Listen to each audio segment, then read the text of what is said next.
कक्षा के सभी विद्यार्थियों का हिंदी के इस पाठ में स्वागत है। पाठ 6 प्राकृतिक सौंदर्य से पूर्ण अल्मोड़ा। इस पाठ के लेखक है डॉक्टर इसरार गुनेश जी। सबसे पहले हम इनका परिचय यहाँ पर देखेंगे। इनका परिचय है, इनका जन्म हुआ है 1949 बुंदेलखंड मध्य प्रदेश में। गुनेश जी जिला एवं सत्र न्यायालय में वकील है। आप 1965 से विविध पत्र पत्रिकाओं में लेखन तथा संपादन का कार्य कर रहे हैं। आप कई शोध पत्रिकाओं के संपादक हैं। तसव्वुरात की दुनिया, इस्लाम कब, क्यों और कैसे, योग से नमाज तक आदि का लेखन भी आपने किया है। प्रस्तुत यात्रा वर्णन के माध्यम से लेखक ने उत्तराखंड के अनेक जिलों, उनके सांस्कृतिक वैभव, प्राकृतिक सौंदर्य, वहाँ के लोगों की जीवन पद्धति का वर्णन इस पाठ में किया है। ये जो पाठ है, ये पाठ यात्रा का वर्णन है। लेखक ने अल्मोड़ा की जो यात्रा की है अपने बच्चों के साथ, उसका वर्णन यहाँ पर लेखक ने किया है। तो ये पाठ हम आज देखने वाले हैं। गर्मियों की छुट्टी शुरू हो गई। मैं बच्चों के साथ एक रात छत पर बैठा था। सारे बच्चे कहीं बाहर घूमने जाने के लिए उत्साहित थे। कहने लगे, अपी क्यों न इस बार किसी पहाड़ की यात्रा का प्लान बनाए। बच्चे तुरंत मानचित्र उठा लाए और मनपसंद स्थान की खोज शुरू हो गई। चर्चा के बाद उत्तराखंड के कमाऊं मंडल जाना तय हुआ। कमाऊं मंडल अपनी प्राकृतिक सुषमा और सुंदरता के लिए विख्यात है। देखिए, यहाँ पर लेखक कहते हैं कि गर्मियों की छुट्टियाँ शुरू हो गई और उसके कारण सभी बच्चे घर पे थे और मैं बच्चे के साथ एक रात छत पर बैठा था। बच्चे और लेखक छत पर बैठे थे और सारे बच्चे जो थे, तो बच्चे कहने लगे कि बाहर घूमने जाने के लिए उत्साहित थे। उन्हें ऐसा लगता था कि कहीं बाहर घूमने के लिए चले जाए, यात्रा के लिए चले जाए, तो उसके लिए वह उत्साहित थे। और उन्होंने कह दिया लेखक से, अपी क्यों न इस बार किसी पहाड़ की यात्रा का प्लान बनाए। और उन्होंने कह दिया कि अभी हमें अगर यात्रा पर जाना है तो क्यों ना हम पहाड़ की यात्रा पर चले जाए। किसी पहाड़ी जो प्रदेश है, जो पहाड़ी ज़िले हैं, वहाँ की यात्रा क्यों ना हम करें, ऐसा बच्चों ने कह दिया। बच्चे तुरंत मानचित्र उठा लाए और मनपसंद स्थान की खोज शुरू हो गई। और बच्चे ने क्या किया, तुरंत चले गए और उन्होंने मानचित्र उठा लाया। मानचित्र का अर्थ यहाँ पर उसे कहते हैं नक्शा, उसे रेखाचित्र भी कहा जाता है। तो रेखाचित्र, मानचित्र उन्होंने लाया और उनको ऐसा लगता है उनकी जो मनपसंद जगह है, स्थान है, उसकी खोज उन्होंने वहाँ पर शुरू कर दिया और उन पर चर्चा भी हुई। और चर्चा के बाद क्या हुआ कि चर्चा के बाद उत्तराखंड के कमाऊं मंडल जाना तय हुआ। जब चर्चा की तो उत्तराखंड में जो कमाऊं मंडल आता है, मंडल का अर्थ होता है विभाग। उत्तराखंड के प्रमुख 2 विभाग हैं, तो उनमें से एक है कमाऊं और दूसरा है गढ़वाल। ध्यान में रखना सभी ने। कमाऊं मंडल जो है तो एक वहाँ का विभाग है, तो वहाँ जाना तय हो गया उत्तराखंड में। और उत्तराखंड जो है ये पूरी तरह पहाड़ी इलाका है। हिमालय की खूबसूरत पहाड़ियों से ढका ये इलाका आता है।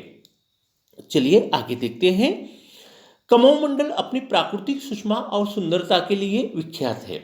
कमाऊं मंडल जो है, कमाऊं विभाग जो है, वहाँ के जो जिले आते हैं, तो वो सारे प्राकृतिक सुषमा, यहाँ पर सुषमा का अर्थ होता है कि सौंदर्य, प्राकृतिक सौंदर्य, जो वहाँ के पेड़ पौधे, नदी नाले, झरने, पहाड़ियाँ, तो ये सब सारे जो है ये प्राकृतिक सौंदर्य है। और वहाँ की जो सुंदरता है ये विख्यात है। नैसर्गिक शोभा जिसे कहते हैं, तो ये सबको पता है, बहुत विख्यात है। आगे देखते हैं। अब तनिष, तेजस, भावेश, श्रुति और मैं। देखिए कौन कौन, तनिष, तेजस, भावेश, श्रुति और मैं यानी कि लेखक, हम सब ने यात्रा की सूची बनाकर पूरी योजना बनाई। एक यात्रा की सूची बनाई कि कहाँ जाना है, कहाँ रुकना है, वहाँ से कहाँ जाना है, किस प्रकार यात्रा करनी है। तो ये सारी एक योजना उन्होंने, एक रूपरेखा वहाँ पर बना ली। जिज्ञासावश तनु ने सवाल किया, अपी कमाऊं कहाँ है। जहाँ पर एक जिज्ञासावक, उसे जानने की इच्छा प्रकट हुई। जिज्ञासा का मतलब होता है जानने की इच्छा। तो तनु क्या बोली कि एक सवाल किया कि आपकी कमाऊ कहाँ आता है, कुछ बताइए ना, कि ये जो कमाऊ जाने का तय हुआ है तो ये कहाँ पर आता है। तो तब मैंने बताया, लेखक ने बताया कि कमाऊ मंडल भारत के उत्तराखंड राज्य के दो प्रमुख मंडलों में से एक है। मैंने अभी अभी आप लोगों को बताया है कि कमाऊ मंडल एक प्रमुख मंडल है। जो दो विभाग मैंने बताया आप लोगों को, एक कमाऊ और दूसरा गढ़वाल, तो उनमें से कमाऊ ये प्रमुख मंडल में से एक आता है। मंडल के अंतर्गत, कमाऊ मंडल के अंतर्गत कौन कौन से जिले आते हैं, देखिए यहाँ पर बताया है कि जो जिले आते हैं तो उनमें है, सबसे पहले देखिए यहाँ पर बताया है कि अल्मोड़ा, बागेश्वर, चंपावत, नैनीताल, पिथौरागढ़ तथा उधम सिंह नगर आते हैं। सबने ध्यान में रखना कि कमाऊ मंडल के अंतर्गत कौन कौन से जिले आते हैं, कौन सा भाग आता है जिलों, तो यहाँ पर आता है अल्मोड़ा, बागेश्वर, चंपावत, नैनीताल, पिथौरागढ़ तथा उधम सिंह नगर, ये सारे जिले वहाँ पर आते हैं। सांस्कृतिक वैभव, प्राकृतिक सौंदर्य और संपदा से संपन्न इस आंचल की एक क्षेत्रीय पहचान है। सबने ध्यान रखना कि यहाँ पर सांस्कृतिक वैभव है, उसके साथ प्राकृतिक सौंदर्य है और संपदा है, और संपदा से संपन्न ऐसे आंचल यानी कि प्रांत, इसकी एक पहचान है, एक क्षेत्र की पहचान है।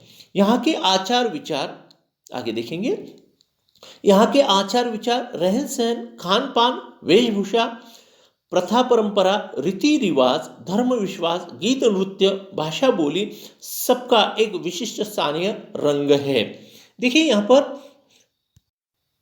देखिए यहाँ पर कहा है कि उनके आचार विचार, तो यहाँ के ये जो लोग होते हैं, पहाड़ी लोग होते हैं, इनके आचार विचार जो होते हैं वो नेक होते हैं, ये नेक लोग होते हैं। उसके बाद उनका जो रहन सहन है, तो ये गढ़वाली लोग हैं, ये कद में छोटे होते हैं लेकिन कठोर और मेहनती लोग होते हैं। इनकी रहन सहन जो है वो सीधे और सादे लोग होते हैं। उनका जो खान पान है, रात में रोटी, दिन में भात चावल खाते हैं। आलू मटर का झोल वहाँ पर बनाया जाता है, मंडुए की रोटी होती है और बाल मिठाई भी वहाँ की प्रसिद्ध है। माफ करना। उनकी जो वेशभूषा है, वहाँ की वेशभूषा जो है, महिलाएं घाघरा तथा अंगेड़ी पहनती है और पुरुष जो है चूड़ीदार पैजामा और कुर्ता पहनते हैं। सर्दियों में ऊनी कपड़े भी वो लोग पहनते हैं। उनकी जो प्रथा और परंपरा जो है, देवधुरा मेला, पूर्णागौरी मेला, नंदा देवी मेला, तो ऐसी बहुत सारी ऐसी परंपरा है कि वो वहाँ पर वो चलाई जाती है। वहाँ के जो रीति रिवाज है, यहाँ कई त्यौहार मनाए जाते हैं, कई प्रकार के त्यौहार। अपने यहाँ जैसे दिवाली, होली मनाई जाती है, तो वैसे वहाँ पर वो भी मनाई जाती है, लेकिन उनके साथ साथ वहाँ के जो स्थानिक जो त्यौहार होते हैं वो भी मनाए जाते हैं। और धर्म विश्वास, देखिए धर्म के बारे में क्या कहें, वहाँ पर जो उत्तराखंड है, उत्तराखंड को देवभूमि के नाम से भी जाना जाता है। सबने पक्का ध्यान में रखना, उत्तराखंड को देवभूमि के नाम से भी जाना जाता है। ऐसा कहा जाता है कि मनसार नामक जो स्थान है उत्तराखंड का, तो वहाँ पर सीता माता धरती में समा गई, ऐसा कहा जाता है। तो वहाँ पर धर्म और विश्वास का भी ध्यान रखा जाता है। उसके साथ साथ गीत नृत्य, वहाँ पे ढोल नगाड़ा रनसिंह, वहाँ पर लोकगीतों में न्योली, जोड़ा जोड़, छपेली, छोलिया नृत्य भी वहाँ पर प्रसिद्ध है। और जो भाषा और वहाँ की जो बोली है, तो वहाँ पर तो हिंदी बोली जाती है, क्योंकि हिंदी राष्ट्रभाषा आप सबको मालूम है। लेकिन उसके साथ साथ ब्रज भाषा, गढ़वाली और कमाऊनी भी वहाँ पर बोली जाती है। कमाऊनी भाषा पर भी का भी प्रयोग वहाँ पर होता। लोक साहित्य की वहाँ समृद्ध वाचिक परंपरा विद्यमान है। कमाऊ का अस्तित्व भी वैदिक काल से ही है।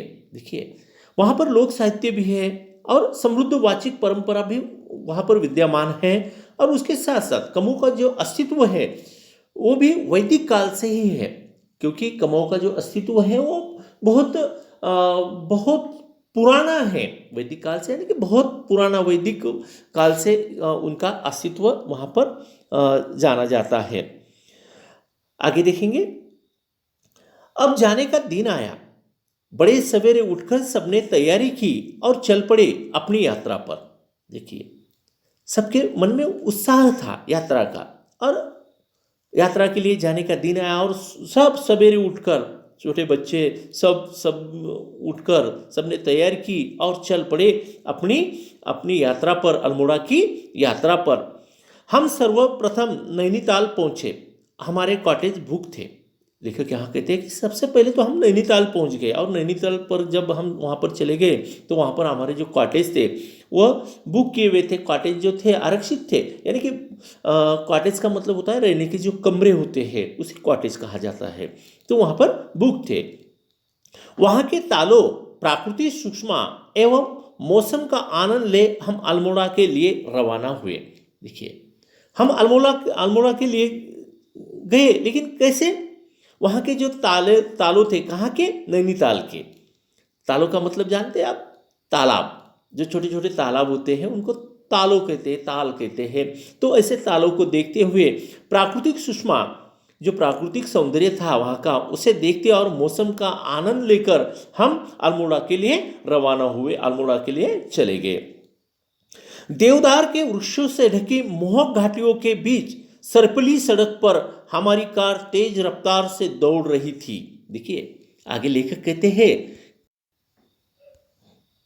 देखिए आगे लेखक ने क्या कहा। देवदार के वृक्षों से ढकी मोहक घाटियों के बीच सर्पिली सड़क पर हमारी कार तेज रफ्तार से दौड़ रही थी। देखिए, ये देवदार के वृक्ष होते हैं। जो चित्र आपको दिखाई दे रहा है, ये है देवदार के वृक्ष। बहुत बड़े बड़े वृक्ष ये होते हैं, और उससे ये पहाड़ियाँ ढकी होती है। तो इससे वो रास्ते निकलते थे, और वो रास्ते कौन से थे वो भी हम देखेंगे। देखिए, आपको इस चित्र में दिखाई देगा सर्पिली सड़क। देखिए, ये छोटी छोटी, आपको अगर आप गौर से देखेंगे तो ये सर्पिली जैसी सड़क यहाँ पर नजर आती है। तो उत्तराखंड के रास्ते ऐसे होते हैं जो अल्मोड़ा की तरफ जाते हैं, और इसी रास्ते से लेखक की जो गाड़ी थी वो जा रही थी और गाड़ी दौड़ रही थी। आगे देखेंगे। रास्ते में पहाड़ों पर बनी सीढ़ीनुमा खेत और उनमें काम करते लोग, श्रम से अपनी जीविका चलाने वाले के चेहरे पर अजीब सी अलमस्ती और निश्चिंतता झलकती है। देखिए, आगे लेखक ने क्या कहा है कि लेखक की जो कार है वो तेज रफ्तार से दौड़ रही थी, और रास्ते में पहाड़ियों पर बने सीढ़ीनुमा खेत, छोटे छोटे खेत के जो टुकड़े होते हैं, तो उसमें जो काम करने वाले जो लोग हैं, श्रम से अपनी जीविका चलाने वाले, श्रम करने से कर कर अपनी जीविका चलाने वाले जो लोग हैं, उनके चेहरों पर क्या था? उनके चेहरों पर अलमस्ती और निश्चिंतता। अलमस्ती का मतलब होता है मतवालापन, मौजीपन, बेफिक्री, जिसे कहते हैं अलमस्ती। वो श्रम तो करते थे लेकिन चेहरे पर अलमस्ती थी और निश्चिंतता था, यानी कि वो बेफिक्र थे, उनके चेहरे पर कोई चिंता नजर नहीं आती थी। दूसरे दिन सुबह तैयार होकर अल्मोड़ा देखने हम निकले, और वो वहां पर पहुंचने के बाद वो अल्मोड़ा देखने के लिए निकल पड़े। जैसा पढ़ा सुना था वैसे ही वहां देखने को मिल रहा था। देखिए, वहां पर जाने के बाद लेखक आगे कहते हैं कि जैसा पढ़ा या सुना था वैसे ही वहां देखने को भी मिल रहा था। राजा कल्याणचंद द्वारा प्रस्तापित अल्मोड़ा घोड़े की नाल के आकार के अर्धगोलाकार पर्वत शिखर पर बसा है। देखिए, ये जो अल्मोड़ा शहर है, तो ये राजा कल्याणचंद द्वारा स्थापित अल्मोड़ा, देखिए ये जो राजा कल्याणचंद है, इन्होंने इसकी स्थापना की है, और ये जो शहर है घोड़े की नाल के आकार के अर्धगोलाकार पर्वत शिखर पर बसा है। ये जो शहर है अल्मोड़ा शहर, ये पर्वत शिखर पर बसा है। और एक बात आप लोगों को मैं बता दूं कि अल्मोड़ा शहर समुद्र तल से लगभग 1646 मीटर ऊंचाई पर बसा है, 1646 मीटर। और इनकी जो पहाड़ी है ये देवदार वृक्ष की पहाड़ी है और चीड़ के भी वृक्ष वहां पर दिखाई देते हैं।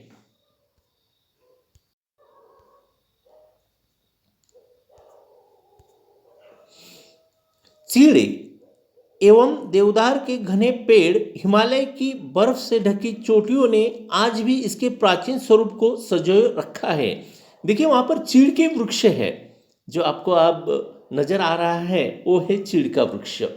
और ये चीड़ के जो वृक्ष होते हैं वो 3 से लेकर 80 मीटर तक ऊंचे रहते हैं, आपको चित्र में दिखाई दे रहे हैं। तो ये इसकी जो ऊंचाई होती है 3 से लेकर 80 मीटर तक ऊंचे रहते हैं चीड़ के वृक्ष।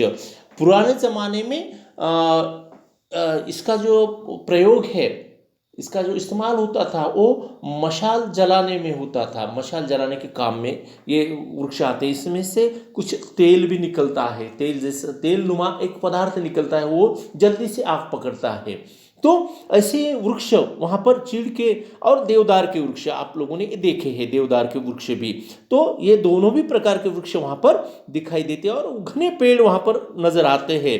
हिमालय की बर्फ से ढकी चोटियों ने आज भी इसके प्राचीन स्वरूप को संजोए रखा है। ये जो दोनों पेड़ हैं तो ये हिमालय की चोटी ने इसे संजोए रखा है, संभाल के रखा है। संजोए रखने का मतलब होता है संभाल के रखना। तो आगे देखते हैं पाठ।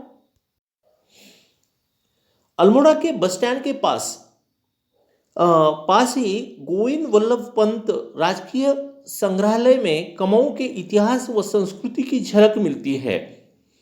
वहाँ पर अल्मोड़ा के बस स्टैंड जो है उसके पास में ही गोविंद वल्लभ पंत नाम का राजकीय संग्रहालय है, जिसमें कुमाऊं के इतिहास की जो सांस्कृतिक झलक है वो हमें वहाँ पर दिखाई पड़ती है।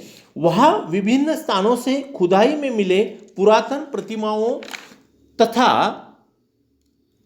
स्थानीय लोक कलाओं का अनूठा संगम है। वहाँ पर जो खुदाई हुई थी और जब खुदाई हुई तो खुदाई में जो पुरातन प्रतिमा मिली है, मूर्तियाँ मिली है तथा स्थानीय लोक कलाओं का एक अनूठा संगम उस संग्रहालय में देखने मिलता है।